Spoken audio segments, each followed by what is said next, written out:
nama saya Aurelia Sri Sutia dari Prodi Hukum Universitas Pelita Bangsa dengan nomor NIM 4422108084. Di sini saya ingin menerangkan sedikit materi tentang melawan hukum.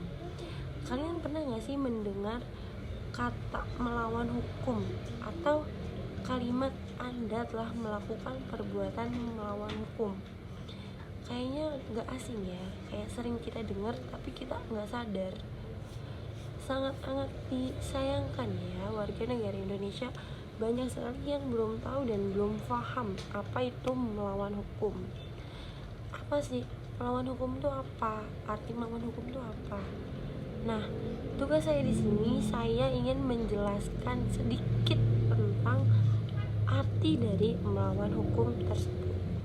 Dalam hukum pidana yang menjadi perhatian adalah perbuatan-perbuatan yang bersifat melawan hukum, karena perbuatan-perbuatan ini yang dilarang dan diancam dengan hukuman pidana. Negara Kesatuan Republik Indonesia adalah negara hukum, bukan negara kekuasaan. Oleh sebab itu, setiap warga negara mempunyai kedudukan yang sama di mata hukum. Hukum harus ditegakkan. Bila hukum tidak ditegakkan, lambat laun negara kita akan runtuh. Ya, benar sekali. Hukum di negara kita sangat amat wajib ditegakkan demi berkembangnya negara kita. Karena kalau tidak, negara kita akan mati dan tidak ada kemajuan.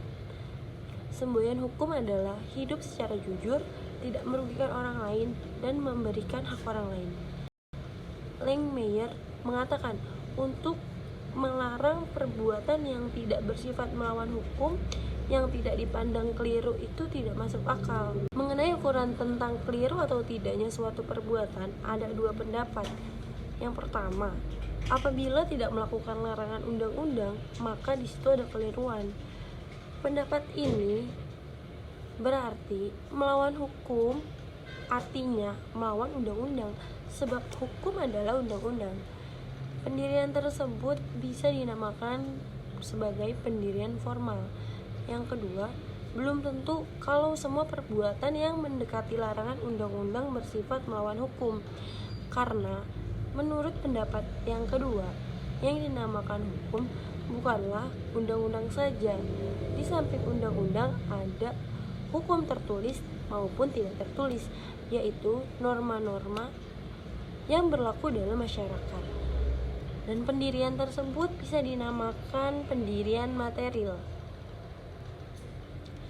Menurut Simons, tentang pendapat sifat melawan hukum yang material tidak dapat diterima. Mereka yang menganut paham ini menempatkan kehendak pembentuk undang-undang yang telah dinyatakan dalam hukum positif di bawah pengawasan keyakinan hukum dari Hakim Personage. Meskipun betul, harus diakui bahwa tidak selalu perbuatan yang sesuai rumusan delik wet adalah bersifat melawan hukum. Akan tetapi, pengecualian yang demikian itu hanya oleh diterima apabila mempunyai dasar dalam hukum positif. Perlu ditegaskan kembali bahwa di mana peraturan-peraturan hukum pidana kita sebagian besar telah dimuat dalam kitab undang-undang pidana dan perundang-undangan lainnya, maka pandangan tentang hukum dan sifat melawan hukum material di atas hanya mempunyai arti pengecualian perbuatan yang meskipun masuk dalam rumusan undang-undang itu, toh tidak merupakan perbuatan pidana.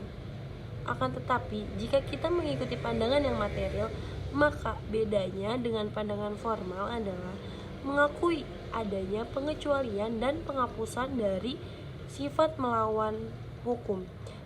Hukumnya perbuatan menurut hukum yang tertulis dan yang tidak tertulis, sedangkan pandangan yang formal hanya mengakui pengecualian yang tersebut dalam undang-undang saja. Melawan hukum adalah unsur mutlak dari tiap-tiap perbuatan-perbuatan pidana bagi yang dalam rumusan delik menjadi unsur tersebut. Sedangkan bagi pandangan yang formal, sifat tersebut tidak selalu menjadi unsur dari perbuatan pidana. Hanya jika dalam rumusan delik disebutkan dengan nyata barulah menjadi unsur delik. Adapun konsekuensi daripada pendirian yang mengakui bahwa sifat melawan hukum selalu menjadi beberapa unsur tiap-tiap delik sebagai berikut. Yang pertama, jika unsur melawan hukum tidak dalam rumusan delik, maka unsur itu dianggap dengan diam-diam telah ada, kecuali jika dibuktikan sebaliknya oleh pihak terdakwa. Yang kedua, jika hakim ragu untuk menentukan unsur-unsur melawan hukum ini ada atau tidaknya, maka dia tidak boleh menetapkan adanya perbuatan pidana, dan oleh karenanya tidak mungkin dijatuhkan hukuman pidana.